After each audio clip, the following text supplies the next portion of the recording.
اور جناب welcome back. اب ایک نیا سیگمنٹ شروع ہونا چاہتا ہے اور یہ سیگمنٹ پروڈیوس کیا جا رہا ہے جو ڈیجیٹل میڈیا کی جانب سے. اس سیگمنٹ میں ہم اسپیشلی اب رمضان المبارک کا مہینے چل رہا ہے تو ہم رمضان پہ گفتگو کریں گے. ہم نے علماء کرام مدعو کیے گا. اسی کے ساتھ جب محرم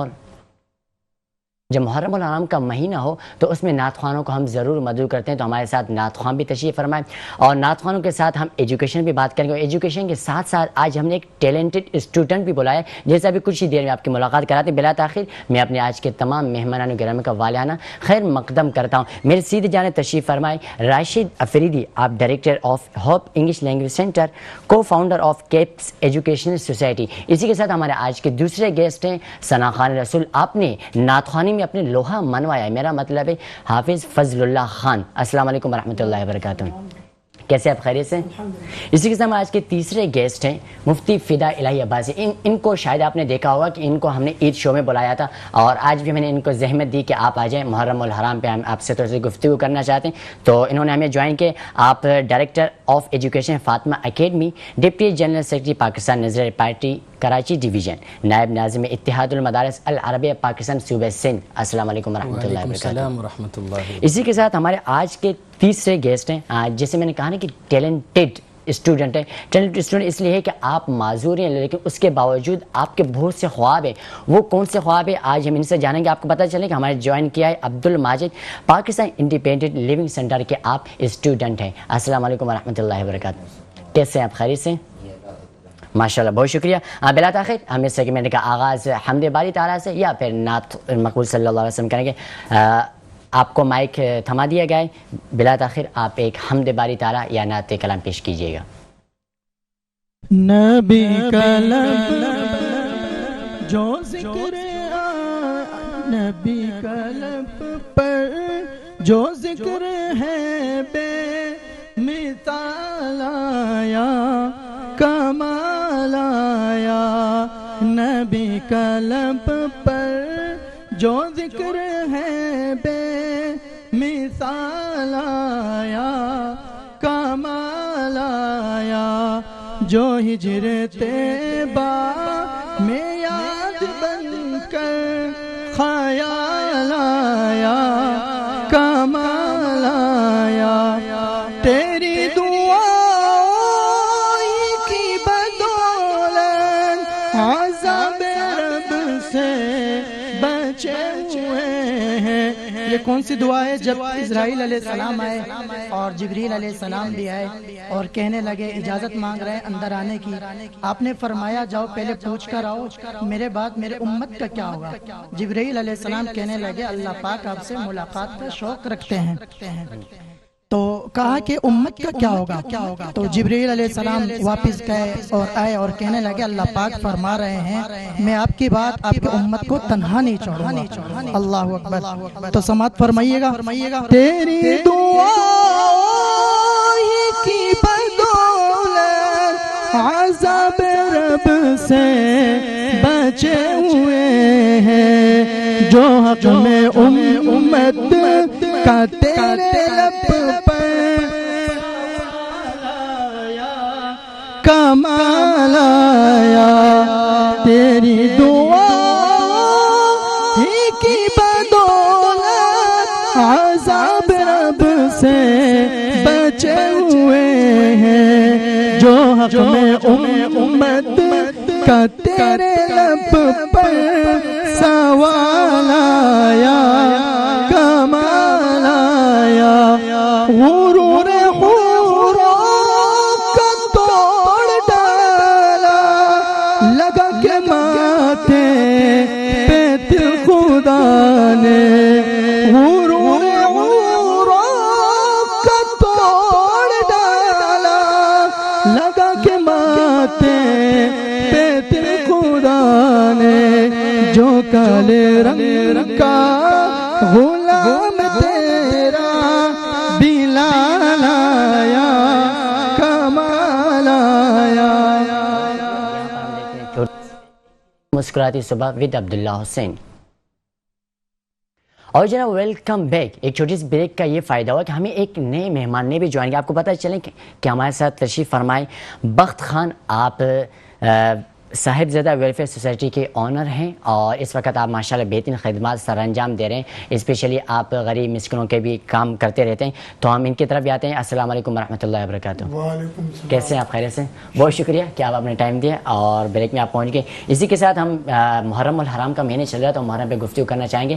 مفتی فدا الہ عباس سے آپ کی طرف آتے ہیں۔ جیسا کہ آپ کو معلوم ہے کہ محرم الحرام کا مہینہ چل رہا ہے، حضرت عمر فاروق رضی اللہ تعالیٰ عنہ اور حضرت حسین رضی اللہ شہادت واقع ہوئی، تو محرم الحرام کے بیسیکلی ہمیں کیا درس دیتا ہے اور اس مہینے میں امن و امان کے لیے ہمیں کیا مؤثر اقدامات کرنے چاہیے؟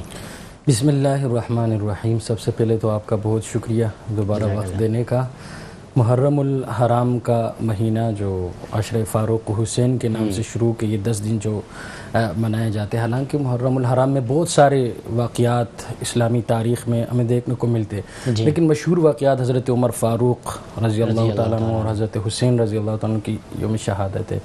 حضرت عمر فاروق رضی اللہ تعالیٰ عنہ وہ مسلمانوں کا دوسرا خلیفہ ہے، 22 لاکھ مربع میل پر انہوں نے اپنے دور خلافت میں اسلام کا پرچم لہرایا، مسجد اقصی یعنی بیت المقدس کو اس نے فتح کیا، ایران کو فتح کیا، اور پوری دنیا میں آج بھی حضرت عمر رضی اللہ تعالیٰ عنہ کے نافذ کردہ قوانین، حالانکہ یورپ میں بھی لائے عمر کے نام سے ان کے قانونین جو ہے وہ فورسز، فوجی اور پولیس، معیشت اور زراعت، ان کے حوالے سے اب بھی نافذ ہے۔ محرم الحرام ہمیں حضرت عمر فاروق رضی اللہ تعالیٰ عنہ کی شہادت کے حوالے سے ہم بات کریں، وہ ہمیں انصاف، عادل اس کا درس دیتا ہے، اور حضرت حسین رضی اللہ تعالیٰ عنہ کی مظلومانہ شہادت اور وہ باطل کے خلاف ڈٹ جانا، بہادری، جرات اور صبر ہمیں یہ درس دیتے ہیں۔ دوسرا سوال آپ نے یہ کیا کہ محرم الحرام میں امن کو کیسے قائم کیا جائے، اس پر میری رائے تو یہ کہ بعض ہم کہتے ہیں نا یار کہ مذہبی ہم آہنگی ہو اور ہر ضلع اور ڈسٹرکٹ کے علماء یا ڈویژن کے علماء اکٹھے بیٹھے اور ادارے والوں کے ساتھ تعاون کرے، یہ چیز تو ٹھیک ہے، یہ انتظامی امور ہے، ہونا چاہیے، لیکن یہ کہ محرم الحرام میں مقدسات کی توہین ہو رہی ہے، خلفائے راشدین کی، صحابہ کرام کی، یہ چیز نہ ہو تو میں گارنٹی میں لکھ کر دیتا ہوں کہ اگر محرم الحرام میں کوئی حالات خراب ہے تو اس کا ذمہ دار مفتی فدا الہ عباس ہی ہے۔ تو آسان الفاظ میں نے آپ کو سمجھا دیا کہ کس کے مقدسات کی توہین ہو تو ظاہر سی بات ہے پھر حالات تو خراب ہوں گے، یہ چیز نہ ہو تو پھر ہمیں صرف یہ کہ انتظامیہ کے ساتھ آپ تعاون کریں، انشاءاللہ آپ کا بہتر اور معاشرہ بھی آپ کا صحیح چلے گا، ماحول بھی صحیح چلے گا اور سب ایک دوسرے کے ساتھ تعاون ہوتا رہے گا، لیکن اپنے بیانات میں اور اپنی مجلسوں میں اس چیز کا بہت زیادہ خیال رکھنا ضروری ہے۔ بہت شکریہ راشد حفیظ صاحب۔ ابھی جیسے کہ محرم پہ بات ہو رہی تھی تو میرے ذہن میں ایک سوال آیا کہ آپ کا تعلق ایجوکیشن سے، تو ہم نے دیکھا ہمارے ایجوکیشن میں صحابہ کرام رضی اللہ عنہ کی واقعات، حالات بہت کم ہماری کتابوں میں ملتے ہیں، تو جو اسکول یونیورسٹی کے طبقہ ہوتے ہیں وہ بہت کم اس لائن پہ لگتا ہے، تو کیا وجہ ہو سکتی ہے کہ ہم حالات و واقعات سے ہم واقف نہیں ہیں، تو اس کو کیسے بہتر لائق کیا جا سکتا ہے، کتابوں میں تبدیلی لائی جا سکتی ہے یا ترغیب دی جا سکتی ہے؟ آپ ایز اے انسٹیٹیوٹ کے اونر ہیں، آپ اون کریں، آپ کے پاس اسٹوڈنٹ ہیں، تو کس طرح ان کو ترغیب کیا جا سکتا ہے؟ بسم اللہ الرحمن الرحیم۔ آپ کا شکریہ بہت زیادہ، اور بہت اہم ٹاپک ہے یہ، بہت اہم چیز ہے جس کو ڈسکس کیا جا سکتا ہے، چونکہ ہمارے دینی تعلیم اور دنیاوی تعلیم کو الگ کیا گیا ہے۔ اگر آپ پیچھے دیکھیں 200-300 سال پہلے تو ایک مدرسے میں انجینئر بھی بنتا تھا، اسکالر بھی بنتا تھا، ایک مدرسے میں ڈاکٹر بھی بنتا تھا، اسکالر بھی بنتا تھا۔ اس نظام سے کیا ہوتا تھا کہ جس علاقے میں وہ ڈاکٹر وہ انجینئر تو وہاں انصاف ہوتا تھا۔ ایک دیکھیں، اگر ہمارا ایم پی ہے، ہمارا قانون دان وہ اسکالر ہو تو ڈیفینیٹلی ان کے دل میں اللہ کا خوف ہوگا، ڈر ہوگا، تو وہ ڈر ختم ہو چکا ہے جس کی وجہ سے انصاف بھی نہیں ہے۔ ہم کیا کرتے ہیں، ہم اپنے اداروں میں عالمی مجلس تحفظ ختم نبوت کے نگرانی دینی تعلیمات کو فروغ دیتے ہیں۔ ہم مختلف سیشنز رکھتے ہیں، ختم نبوت کے اوپر بھی رکھتے ہیں، اور ہمارے صحابہ کرام رضی اللہ تعالیٰ عنہم کی زندگی کے حوالے سے بھی مختلف ٹاپکس کے اوپر ہم سیشنز رکھتے ہیں تاکہ ان کی زندگی میں بریک کا کہا جا رہا ہے، یہاں پر لیتے ہیں چھوٹی سی بریک، دیکھتے رہیے مسکراتی صبح ود عبداللہ حسین۔ اور جو نا ویلکم بیک۔ ابھی آپ دیکھ رہے تھے کہ راشد افریدی صاحب گفتگو شنید کر رہے تھے۔ راشد صاحب آپ سے دوبارہ ریکویسٹ کریں گے کہ جہاں پر آپ نے موضوع کو چھوڑا تھا وہیں سے آغاز کیجیے گا۔ ہاں جی بالکل، میں کہہ رہا تھا کہ ہمارے جو ادارے ہیں، مختلف اداروں میں ہم دینی سیشنز رکھواتے ہیں عالمی مجلس تحفظ ختم نبوت کے زیر نگرانی۔ اچھا، تو اس سے یہ ہوتا ہے کہ یہ تاثر جو بڑا ہے نا کہ یہ دینی جو کام ہے یہ مولوی کا ہے، یہ ہمارا ہے، یہ اسٹوڈنٹ ہے، یہ ڈسٹنگوش جو بنا ہوا ہے، یہ تاثر ختم کرنے کے لیے ہم سیشنز رکھواتے ہیں مختلف اداروں میں. اب اگر آپ ایک اسٹوڈنٹ سے پوچھتے ہیں کہ بھائی آپ سچ بات کریں، کوئی مولوی تو نہیں ہوں، ہاں آپ اچھا پھر اگر وہ کوئی سچ بات کرتے آپ بڑے مولوی آتے ہو منع کرتے کسی کام سے. تو یہ ڈسٹنگوش بنا ہوا ہے کہ مدارس کے جو تعلیم ہے اور اسکول کے تعلیم ہے، دنیاوی تعلیم اور دینی تعلیم الگ الگ ہے. حالانکہ یہ الگ نہیں ہے، چونکہ یہ ایک سوچی سمجھی سازش کے تحت الگ کر دی گئی ہے. اب مدارس کے جو علماء ہوتے ہیں وہ ڈاکٹر نہیں بنتے، اچھا وہ انجینئر نہیں بنتے، وہ ایم پی اے نہیں بنتے. آپ مجھے بتائیں نا، پاکستان میں آج تک کوئی مولوی وزیر اعظم بنا ہے؟ نہیں بنا ہے. چونکہ انگریز کی یہ سازش تھی کہ ان لوگوں کو مدارس تک محدود رکھے، اور وہ مدارس تک محدود ہے، جس کی وجہ سے ہمارے جو معاشرے میں ہے نا انصافی بڑھ رہی ہے، جھوٹ بڑھ رہا ہے، اور جس قسم کی گناہ کہیں آپ اس معاشرے میں آپ کو ملے گا. تو اس کی وجہ سے ہم کوشش کرتے ہیں کہ دینی سیشنز رکھوائے جائیں. ہمارے جتنے بھی ادارے ہیں، Easy English Language Centre, Kelp Institute ہے، اس طرح پیراڈائز گروپ اسکول ہے، ہوپ انگلش لینگویج سینٹر ہے، ان میں ہم سیشنز رکھواتے ہیں مختلف دنوں میں، جن صحابہ کرام رضی اللہ تعالیٰ عنہ کی سیرت کے اوپر، نبی کریم صلی اللہ علیہ وسلم کی سیرت کے اوپر، ختم نبوت کے اوپر. تو اس سے یہ آگاہی بڑھتی ہے، اور یونیورسٹی کے اسٹوڈنٹس کو بھی یہ اندازہ ہوتا ہے کہ ہماری ذمہ داری بھی ہے. یہ صرف علماء کی ذمہ داری نہیں ہے، یہ ہمارا بھی کام ہے. ہمارے لیے بھی جنت اور دوزخ ہے، ہمارے لیے بھی اچھا اور برا ہے. یہ صرف علماء کی ذمہ داری نہیں ہے. تو کوشش کرتے ہیں، اور میں کہتا ہوں کہ ہماری سب سے زیادہ ذمہ داری ہونی چاہیے. جو جن کے پاس اسکولز ہے، جن کے پاس کالجز ہے، جن کے پاس ٹیوشنز ہے، ان کی ذمہ داری زیادہ بنتی ہے کہ وہ اس طریقے سے سیشنز رکھوائے اور بچوں کو اویئر کرے، اس حوالے سے ان کو اویئرنیس دے.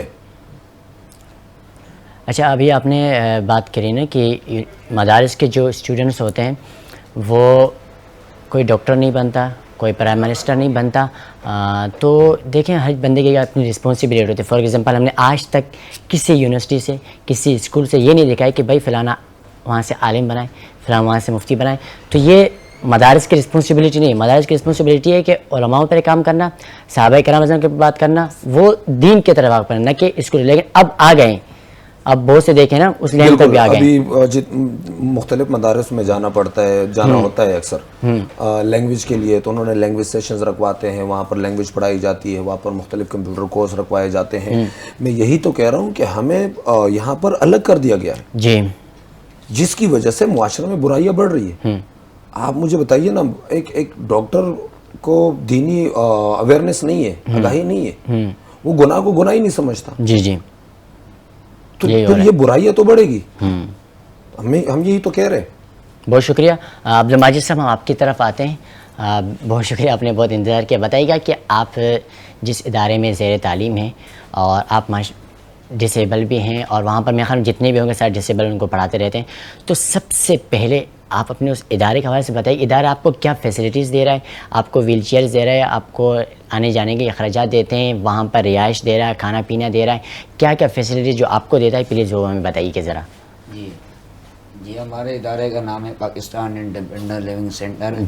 جی اس میں ہمارے کو نہیں بلکہ جو بھی ڈسیبل لوگ ہیں ان کو ہر ایک سہولیات دی ہے. ان کو اٹینڈنس دیے ہوئے ہیں، ان کو جو واش روم اٹینڈ کرتے ہیں، اور ان کو فزیو روم دیا ہوا ہے، ان کا فزیو ہوتا ہے، اور رہائش دیا ہوا ہے. روم ایسا روم نہیں ہے کہ خالی پکا ہے، ادھر سولر سسٹم بھی ہے.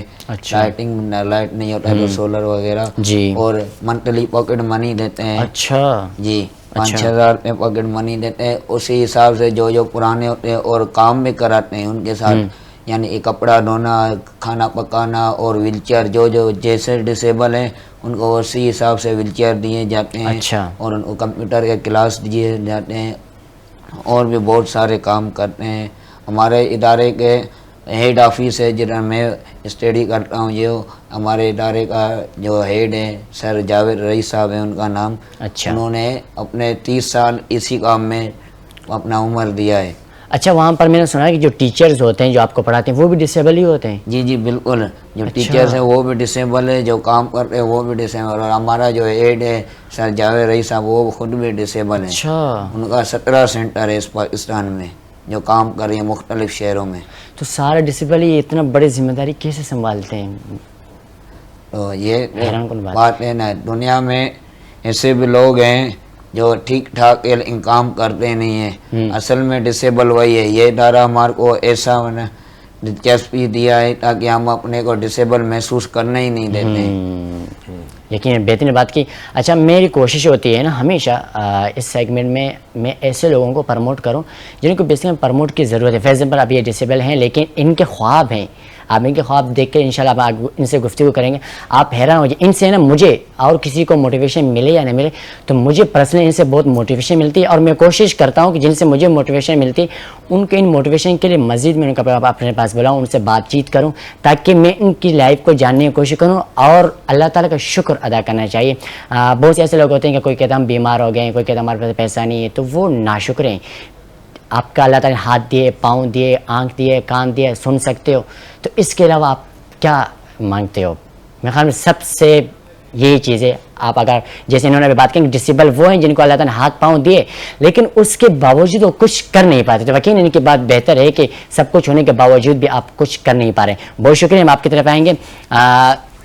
فدائی صاحب آپ پولیٹیکل بھی ہیں, تو بتائیے گا کہ اب ریسنٹلی بجٹ پیش ہوئی تھی. بجٹ میں انتہائی افسوس ہوا مجھے پرسنلی کہ ایجوکیشن کے لیے دفاعی سسٹم سب کے ہم نے بجٹ رکھا لیکن مدارس کے لیے کوئی بجٹ مختص نہیں کیا گیا.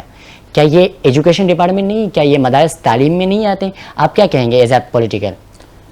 دیکھو پہلی تو بات یہ ہے کہ ہمارے ملک کا جو بجٹ ہوتا ہے یہ میں نہیں سمجھتا ہوں کہ ملک کے اندر سے ہی ہوتا ہے. سارے چیزیں IMF کی ماں پر, کہاں پہ ٹیکس لگانا ہے, کہاں پہ نہیں لگانا ہے, کیا کرنا ہے, کیا نہیں کرنا ہے, مطلب با اختیار حکومت نہیں ہے ہمارے پاس. اچھا. ابھی دیکھو ایک بات تو یہ, دوسری بات یہ ہے کہ چلو مدارس کو تو پہلے بھی انہوں نے کب دیا ہوا ہے بھائی, جب سے پاکستان آزاد ہوئے مجھے نہیں یاد, کسی تاریخ میں نہیں گزرا ہے کہ انہوں نے مدارس کو کوئی 1 روپے بھی بجٹ دیے. اور اس میں کمزوری میں حکومت کا نہیں سمجھتا. میں سمجھتا ہوں کہ ہمارے جو علماء ہیں, ہمارے جو لیڈرشپ ہے, بڑے بڑے ہم اکابر ہیں, مختلف مکاتب فکر ہے کہ وہ یہ مطالبہ بھی نہیں کر رہے. بھائی کیوں؟ وجہ اس کی وہ یہ بتاتے کہ بھائی ہم جو ہے وہ خود مختار رہنا چاہتے ہیں, حکومت ہمیں بجٹ دے گی, ہمارے معاملات پہ وہ مداخلت کریں گے, ہمارے سسٹم میں مداخلت کریں گے, ان کا کہنا یہ ہے. لیکن یہ ہے کہ اگر وہ اس کے بنسبت جو ہے, ابھی دیکھو ہمارے دینی مدارس جو ہے یہ تعلیمی ادارہ ہے. ابھی بھائی یہاں بات کر رہے تھے, اسی حوالے سے بات کر رہے کہ بھائی مدارس کے اندر یہ چیزیں نہیں سکھائی جاتی. جب یہ ہے کہ ہمارے ادارہ صرف درس نظامی کے اوپر لگا ہوا ہے, دوسرے کوئی اسکیلس وہ طلباء کو سکھا نہیں رہے, تو کہاں سے پیدا ہوں گے؟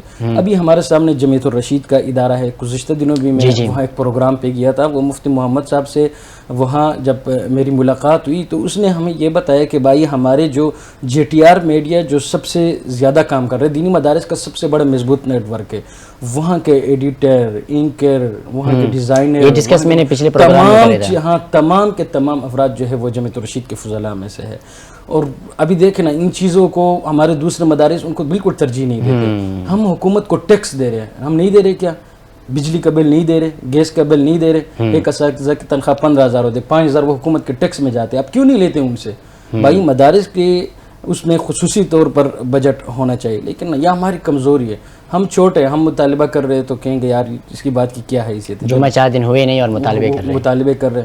تو پتہ نہیں بڑوں کی کیا حکمت عملی, اس پر مجھے ابھی تک یہ چیز سمجھ میں نہیں. حالانکہ مدارس کو باقاعدہ طور پر یہ چیزیں ہونا چاہیے. اب دیکھو قوم کو ہم بھکاری بنا رہے, قوم کو ہم بھکاری بنا رہے. آج میں آپ کے پروگرام میں آنے سے پہلے میں نے یہ بجٹ کے حوالے سے میں ذرا وہ کر رہا تھا, تقریباً تعلیم کے بجٹ میں روزانہ 144 روپے ایک فرد کے لیے مختص کیے گئے. 144 روپے میں کیا تعلیم حاصل کرے گا یار وہ؟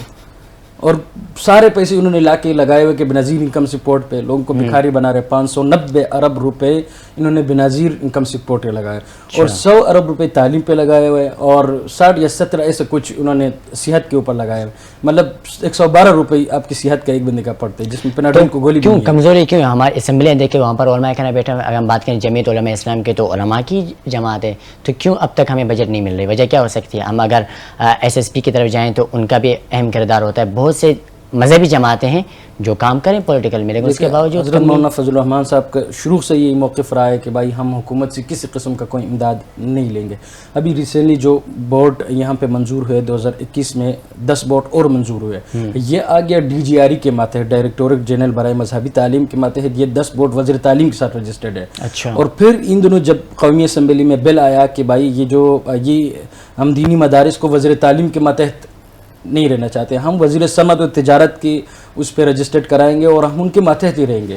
تو وفاقی وزیر تعلیم کے ہم ماتحت رہیں گے تو ظاہر سی بات ہے وہ ہمارے اوپر اپنے قوانین لاگو کریں گے. ہمارے خود مختاری پہ بات آئے گی کہ آپ نے یہ کرنا ہے وہ نہیں کرنا ہے, یہ چیز کا وہ خیال رکھتے ہیں. حالانکہ دیکھو ہم ایک ریاست کے اندر ہے. ہم ابھی یہ بھائی کہہ رہے تھے کہ بھائی انجینئر پیدا نہیں, اس کے لیے ہمیں یکساں نظام تعلیم ہونا چاہیے. یکساں نظام تعلیم مدارس میں بھی وہی ہو, یونیورسٹی میں بھی وہی ہو, کالج میں بھی وہی ہو, ایک ذہن کے لوگ پیدا ہوں گے. ابھی یہ کہ 5-6 قسم کے مختلف ادارے بنے ہوئے, لوگوں کے ذہن آپس میں مل ہی نہیں رہے, تو پھر یہ سارے الجھن پیدا ہوئی یا نہیں ہوئی.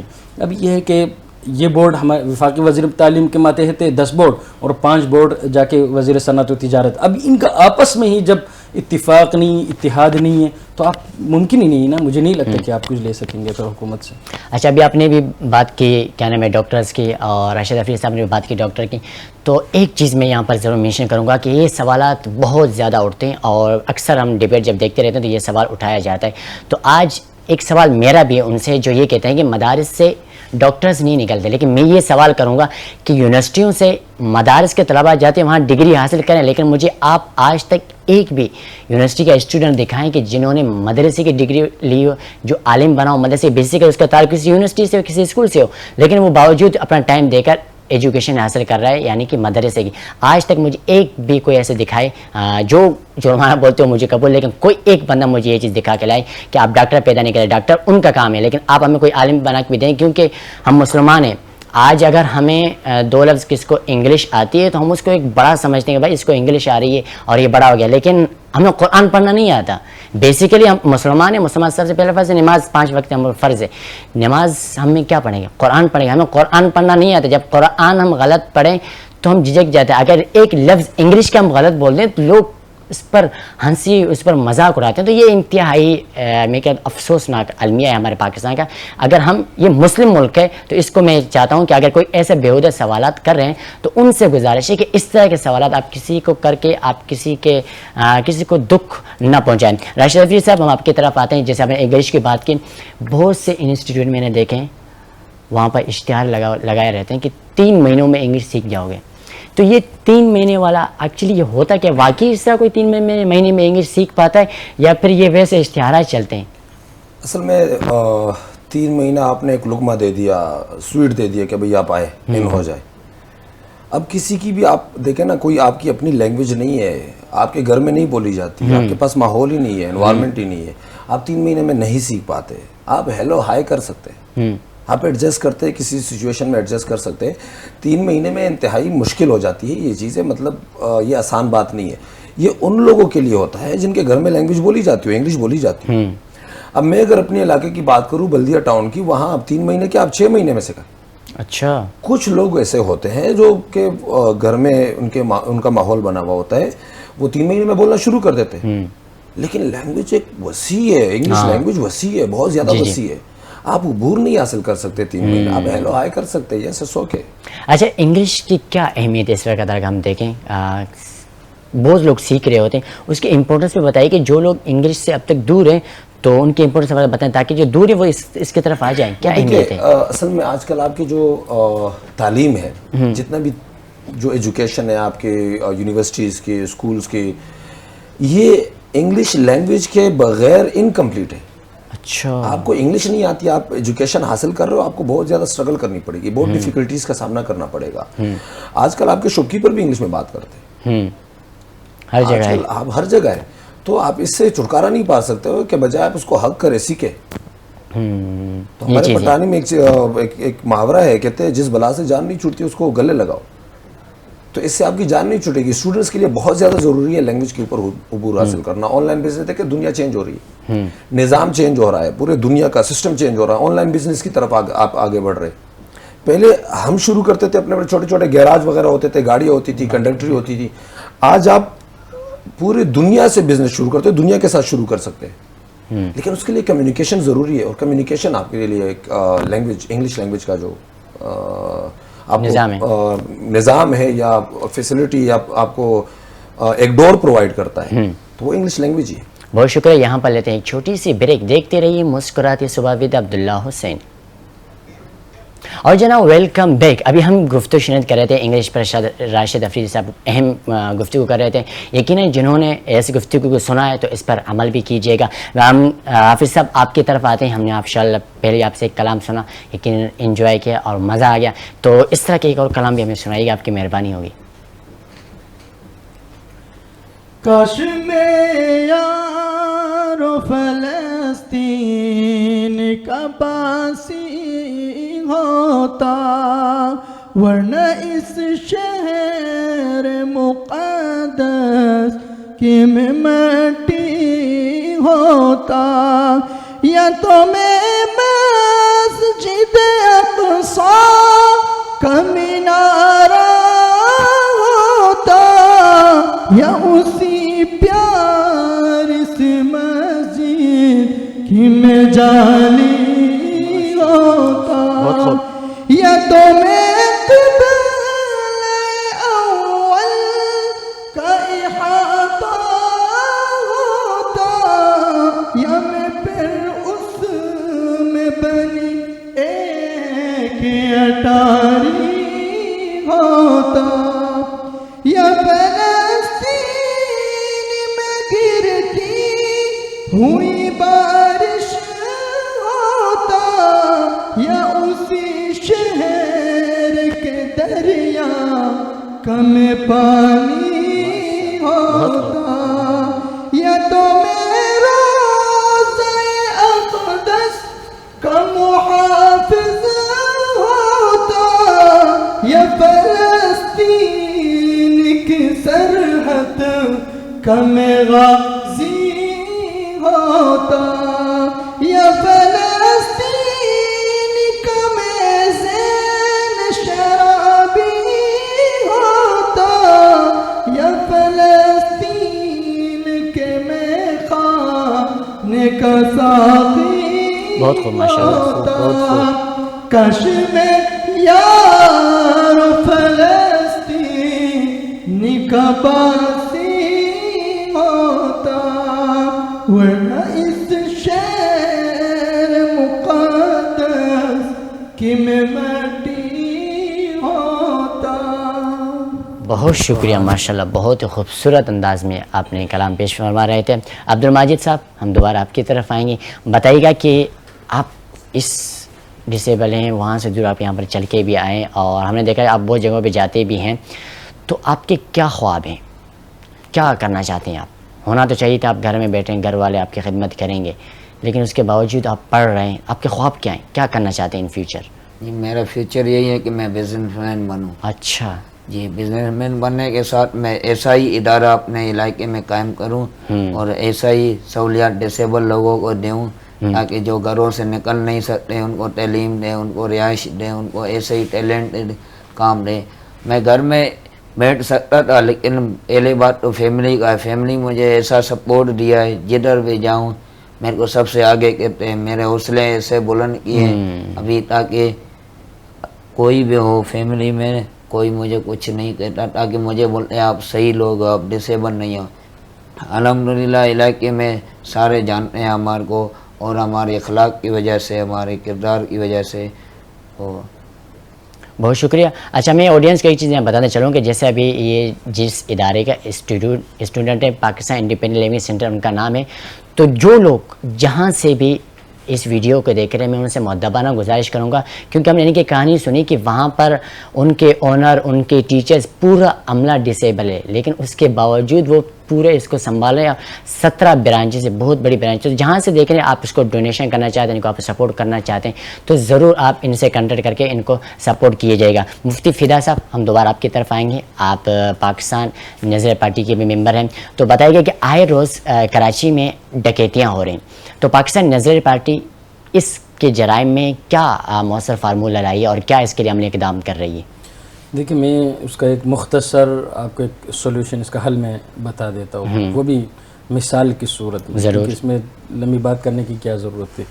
یہ ترکیہ کے صدر رجب طیب اردگان سے یہ تقریباً 1994 کی عیسوی میں یہ میر بنے استنبول کے, تو اس وقت استنبول کے جو حالات تھے وہ جو حالیہ ہمارے کراچی کا جو حالات ہے نا سیم اسی طرح تھے.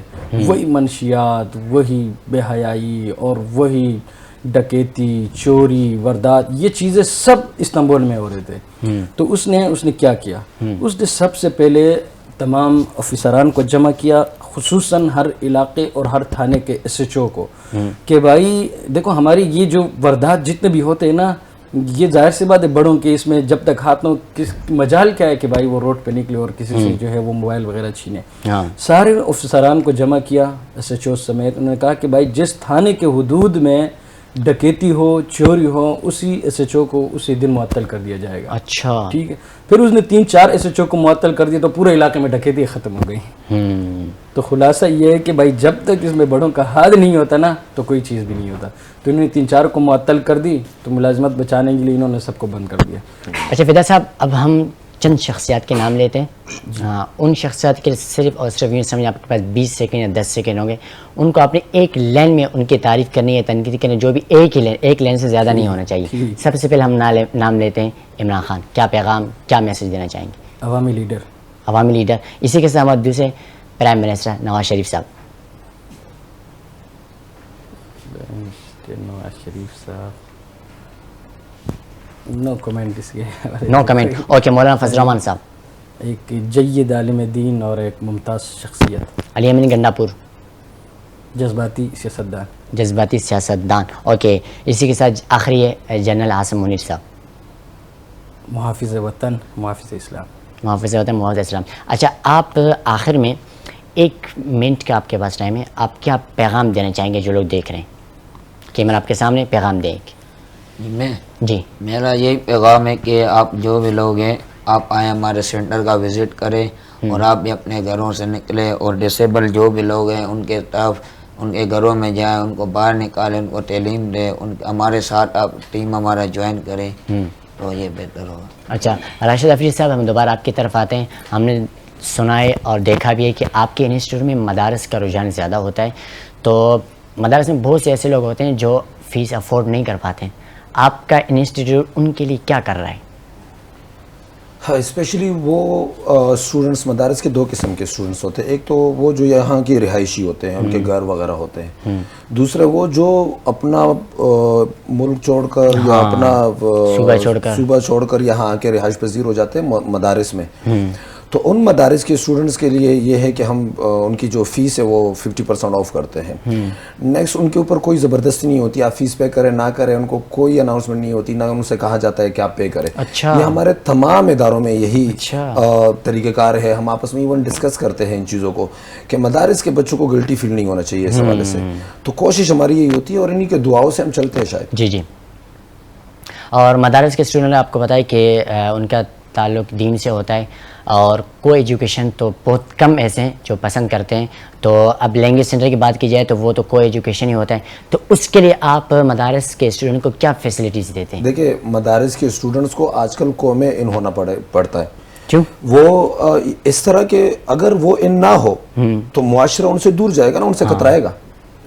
یہی تو چیز ہے کہ ان کو اکٹھا کر کے. اب دیکھیں ہماری جو خواتین ہیں نا وہ علماء سے دور ہے, وہ اگر یونیورسٹیز وغیرہ میں جاتی ہیں ان کو دھوکہ دینا آسان ہو جاتا ہے. ہاں, آپ کو پتہ ہے جو ختم نبوت کے اوپر اٹیک ہو رہے, حملے ہو رہے, قادیانیت وغیرہ, اور اسی طریقے سے دوسرے جو فتنے ہیں ابھر رہے, تو ان کو دھوکہ دینا آسان ہو جاتا ہے. اب اگر ان علماء کو ان کے سامنے نہ لایا جائے, ان ایشوز کے اوپر بات نہ کرائی جائے, تو کیا ہوگا, وہ دھوکے میں آ جائیں گے. وہ خدا نہ خواستہ وہ اسلام سے خارج ہو سکتے ہیں, وہ دوسرے راستے پر جا سکتے ہیں, اللہ نہ کرے. تو ہم سب ایسے ہی ہے, اگر ہم علماء کے ساتھ نہ بیٹھے تو یہ جذبات پھر نہیں ہوتے. اچھا, آپ کے جو سیشنز ہوتے ہیں اس میں اسٹوڈنٹ وغیرہ آتے ہیں, کیا یہ پیڈ ہوتے ہیں یا فری ہوتے ہیں؟ بالکل فری آف کاسٹ ہوتے ہیں. Free of cost. ایون کہ ہم حیدرآباد تک جا چکے ہیں, ہم کوئٹہ کے ہمارے بھی انشاءاللہ نیکسٹ سیشنز ہمارے آ رہے ہیں.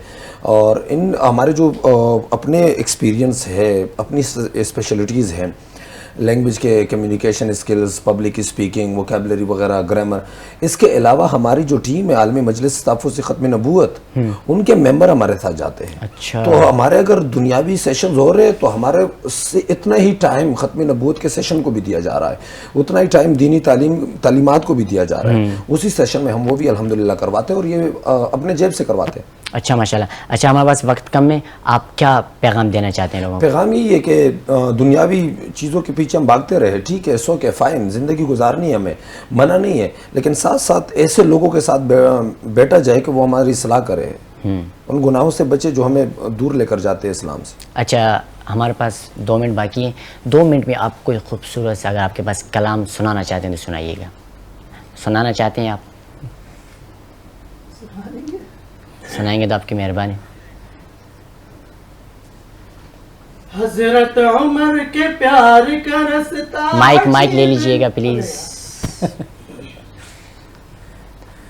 جی. حضرت عمر کے پیار کا رستہ عجیب ہے, درویش صفت صاحب تقوی عجیب ہے.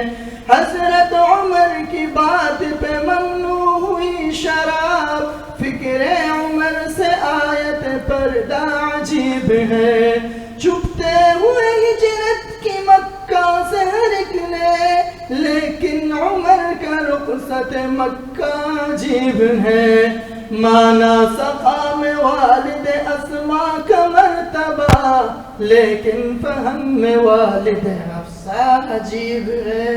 ماشاءاللہ. احباب زہد دیکھ لو بیوند سے بھرا, سالار مؤمنین کا کرتا عجیب ہے. لوگوں سے ملتے رہتے ہو لیکن عمر تیرا دریا سے گفتگو کا طریقہ عجیب ہے. شاعر نہ محقق نہ مدرس نہ مصنف, خود تو اپنی بات کو کہتا عجیب ہے. ماشاءاللہ بہت خوب, جزاک اللہ. اچھا یہاں پر وقت ہوا چاہتا ہے پروگرام کے اختتام کا, لیکن کچھ چند چیزیں میں ایڈ کرنا چاہوں گا. جیسا کہ محرم الحرام کا مہینہ چل رہا ہے اور آج آپ نے دیکھا کہ ہم نے نعت خوانوں کو بھی مدعو کیا گیا تھا. تو جو بھی نعت خوان ہیں جن کے پاس رب العالمین عز وجل نے ان کو آواز سے نوازا ہے, تو ان کو کوئی پلیٹ فارم نہیں مل رہا ہے, تو میرا سیشن ہے, میرا پروگرام ہے, جب چاہیں پٹی پہ دیے گئے نمبر پہ آپ رابطہ کریں. انشاءاللہ میں آپ کو اپنے پروگرام مدعو کروں گا. 1 گھنٹے کا پروگرام ہوتا ہے, آپ کو 10 منٹ دیے جائیں گے, آپ 2 کلام پڑھیں, اپنے آپ کو آپ نکھاریں, اپنے آپ کو منزل عام پر لائیں. جیسے آج ہم نے 2 نعت خوان بلایا تھا, انشاءاللہ کیا پتہ آپ رابطہ کریں, کل کے شو میں آپ ہمارے ساتھ تشریف فرمائیں. اور اسی کے ساتھ آج جب 2 اداروں کی یہاں پر بات چل رہی تھی, تو کچھ لوگوں نے کہا کہ فلانا ادارہ اچھا کام کر رہا ہے, فلانا ادھر کام کرنا چاہیے. تو میں یہاں پر یہ ضرور ایڈ کرنا چاہوں گا کہ آپ نے کسی ادارے کو اس لیے جوائن نہیں کرنا ہے کہ وہ مجھے آگے پروموٹ کرے گا. میں اس سے لائف سے گزر چکا ہوں, میں نے دیکھیں ادارہ کیا چاہتا ہے آپ سے. تو کبھی زندگی میں آپ نے دیکھا کہ فلانا ادارہ میرے خواب ہے اور فلانا ادارے سے میرے یہ خواب پورا ہو سکتا ہے, تو کسی پر بھی ادارے پر اعتبار نہیں کیجیے گا. آپ نے محنت کرنا ہے, آپ نے اسٹرگل کرنا ہے, آپ خود کریں. یہ مت چلیں کہ میں کسی اور کے پاؤں پہ لاؤں گا اور وہ مجھے سپورٹ کریں گے, آگے مجھے بڑھیں, کیونکہ اب جو بھروسے والی وہ اب زندگی رہی نہیں. ایون ہم دیکھتے ہیں کہ ہمیں بڑے بھائی بھی سپورٹ نہیں کرتے, ایون ہم دیکھیں ہمارے استاد بذا اوقات ہمیں سپورٹ نہیں کرتے. تو سپورٹ کی بھی کبھی بھی کسی سے نہیں مانگے, ہمیشہ اپنی قدر کریں, اپنی ٹیلنٹ دکھائیں. جب آپ کے پاس ٹیلنٹ ہوگی تو مجھے نہیں لگتا کہ آپ کہیں سے پیچھے ہٹیں. جب آپ ایک سسٹم سے گزر کے ایک مقام پر پہنچتے ہیں, پھر آپ کو کوئی ہٹا نہیں سکتا. جب آپ کسی سفارشوں سے گزر کر آپ کسی مقام پر پہنچتے ہیں تو ہٹانا آپ کے لیے کوئی مشکل نہیں ہوتا ہے. اچھا آپ کو بتاتے چلوں کہ یہ سیگمنٹ پروڈیوس کیا جا رہا تھا جو ڈیجیٹل میڈیا کی جانب سے, اور اس سیگمنٹ کو اسپانسر کیا گیا ہے منوا میڈیکل کمپنی کی جانب سے. منوا میڈیکل کمپنی صرف نیشنل سطح پر نہیں بلکہ انٹرنیشنل سطح پر بھی اپنی خدمات سر انجام دے رہی ہے. اور جو لوگ اس سیگمنٹ کا حصہ بننا چاہتے ہیں ضرور ہمارے ساتھ رابطہ کیجیے گا. یہاں پر دیجیے اپنے میزبان کو اجازت. اللہ نگہبان.